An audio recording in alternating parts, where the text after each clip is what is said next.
Wah, kalau Bobo nggak ada takutnya, bahkan senang banget nangkapin tokek. Gimana kalau Bobo diajak ke pemukiman tersembunyi di balik Tanggul Muara Baru Jakarta Utara ini ya? Soalnya di sini tuh gak cuma toke aja, saudaranya toke dari biawak sampai ular berbisa juga sering nongol tuh Besti di permukaan padat penduduk ini. Wah, kok warganya bisa betah ya? Yuk deh, kita cek faktanya.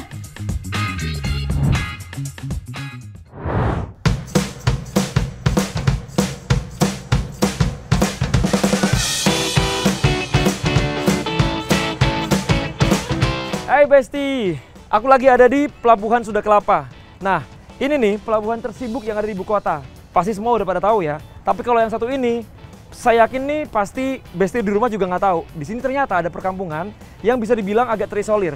Tepatnya nih di balik tembok Tanggul Muara Baru. Yuk kita ke sana. Katanya di sana masih ada beberapa permukiman yang dihuni meskipun sudah banyak yang tenggelam. Kita ke sana ya. Kalau dilihat sekilas, mungkin nggak akan ada yang tahu kalau di samping tembok Tanggul Muara Baru ini ternyata ada permukiman warga. Oke, jadi ini pelabuhan Sunda Kelapanya. Nah, terus di balik sini, ini katanya permukimannya Besti. Coba ya, ntar kita naik ke sini nih. Akses untuk menuju ke pemukiman, jika melalui pelabuhan Sunda Kelapa, kita harus menaiki tangga kayu ini Besti. Harus jeli dan ekstra hati-hati ya, karena kayunya sudah rapuh. Ini jalannya emang agak-agak effort, jadi harus hati-hati. Karena begini nih. Iya. Ini jeblos dikit, udah beda alam nih. Ah, ini dia kampungnya. Wow. Yaps, penuh sampah Besti. Padahal akses jalan setapak yang terbuat dari kayu rapuh ini jadi salah satu akses utama warga loh. Ada kotoran manusianya juga Besti. OMG.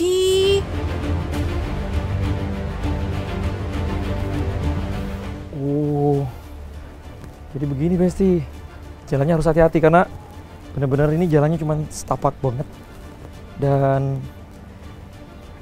kalau salah melangkah langsung nyemplung.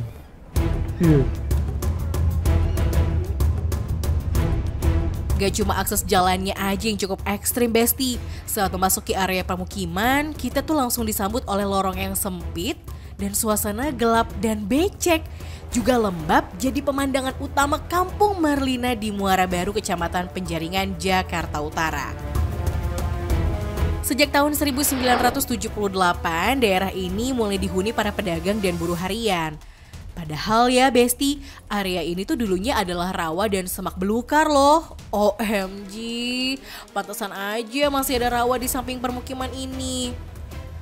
Pemukiman yang dibangun warga adalah hunian semi permanen yang tersusun dari kayu dan membentuk lorong panjang di samping tepi laut. Persis di belakang Tanggul Muara Baru Besti. Oke Besti, kita jalan lebih dalam ke perkampungan ini. Dan kalau saya lihat, kalau tadi kan di situ harus jalan lurus ya, karena jalannya setapak. Nah ini harus nunduk, karena pendek banget.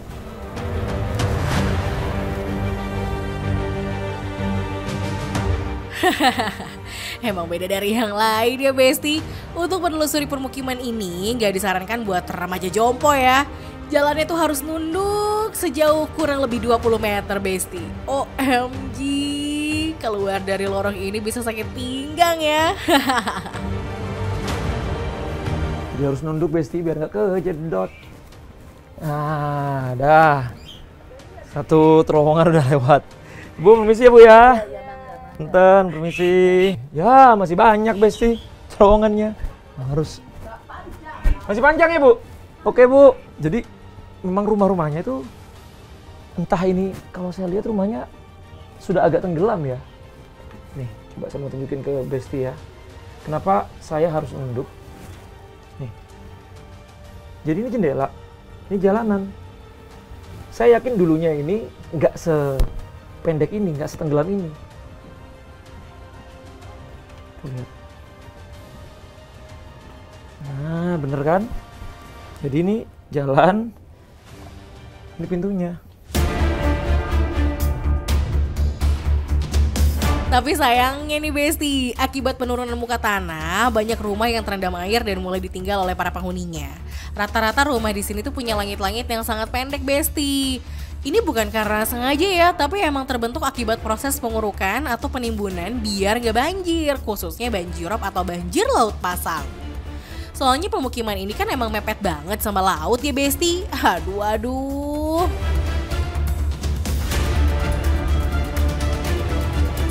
Oke Besti, ini adalah terowongan ketiga. Saya bilang terowongan ya, karena memang harus nunduk seperti ini dan ini cobaan untuk pinggang saya. Aduh, harus bongkok. Aduh, sakit pinggang. Dan masih banyak lagi sepertinya di depan. OMG, banyak banget.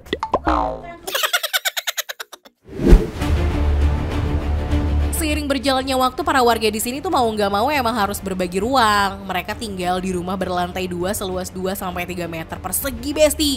Rumah warga hanya bisa memanjang mengikuti panjang terowongan tadi. Yang masih bisa bertahan di bawah akan tetap di bawah, sementara yang sudah terendam harus pindah ke atas dan membuat lapak baru Besti. Nggak kebayang pas banjir datang ya Besti. Aduh, akhirnya Besti.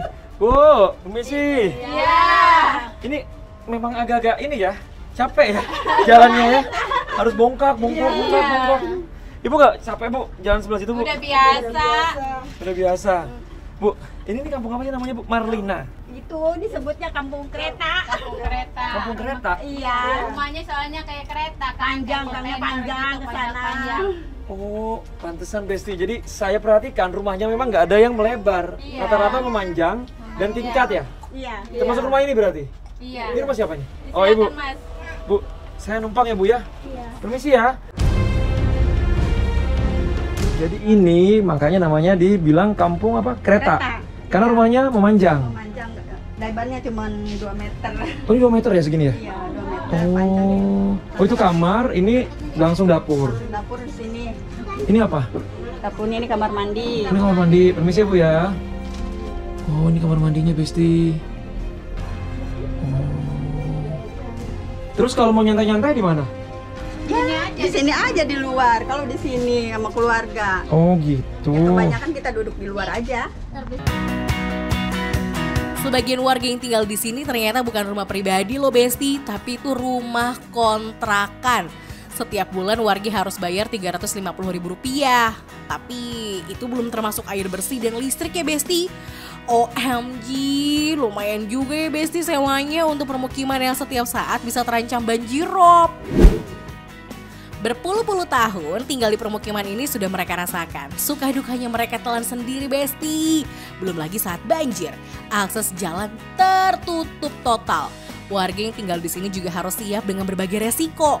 Salah satunya ya gangguan hewan buas seperti ular dan biawak yang sering datang ke rumah warga. Pernah nggak ada pengalaman kayak misalnya digigit ular? Pernah saya Mas, di sini ada giginya ketinggalan 2.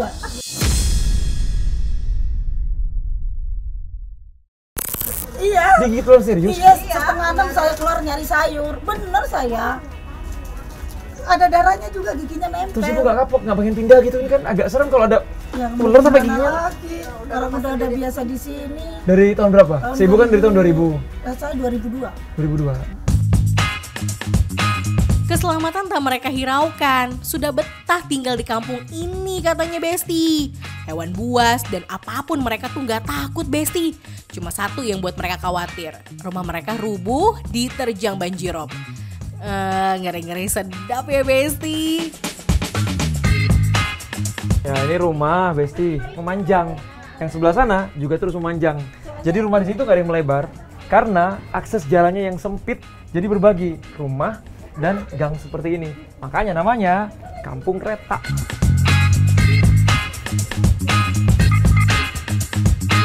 Di pemukiman padat penduduk ini tuh jangankan air bersih, sirkulasi udara yang sehat aja tuh warga nampaknya kesulitan Besti. Ya gimana enggak, ketersediaan area terbuka yang layak dan akses jalan pun juga minim. Bahkan hampir nggak ada Besti. Tapi sebenarnya nggak jauh dari kampung kereta tadi, ternyata masih ada permukiman lain yang bisa dibilang masih lebih baik dari kampung tadi. Nah, soal kampung yang tadi, kampung kereta, atau ada di namanya Kampung Marlina, saya mau langsung tanya nih sama Ibu RT-nya. Ini Bu RT ya? Emang Ibu RT, nggak ada Pak RT-nya. Tanya-tanya seperti apa sih kampung ini sebenarnya? Yuk. Ini dia ibunya. Halo Ibu, Assalamualaikum. Kita udah janjian, Bu. Bu Hesim cantik banget ini. Alhamdulillah. Sengaja nih mau ketemu Besti nih. Nah kan kalau saya lihat agak beda nih sama kampung yang sebelah sini. Sebelah sini kan bisa dibilang lebih bersih, sanitasi masih lebih sehat dan segala macam. Di sana itu kan ya langsung ke rawa-rawa. Terus tadi saya dengar banyak biawak lah, ular lah. Nah itu gimana tuh penanganan dari RT sendiri? Apakah memang warganya memang nggak mau dipindahin ke tempat yang sebelah sini atau memang ya gimana? Ya karena emang kan dari dulu emang pemukiman emang kayak begitu. Hmm. Jadi dia bertahan aja kan dari dulu. Dia walaupun ada hewan-hewan biawak atau apa udah biasa aja buat dia mah.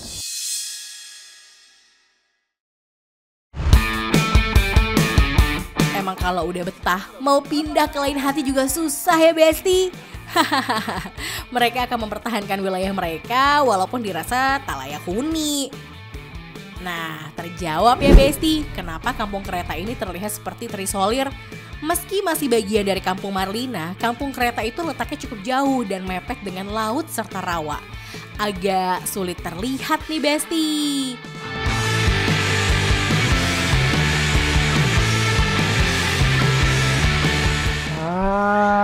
Ini dia Besti yang dimaksud sama Bu RT. Ada pintu keluar, jadi nggak perlu muter-muter lewat rawa-rawa tadi. Ya, saya juga nggak nyangka nih, ternyata masih ada bangunan seperti ini di tengah ibu kota. Ya udah kalau gitu, saya pulang aja, udah capek Besti. Saya pinggang.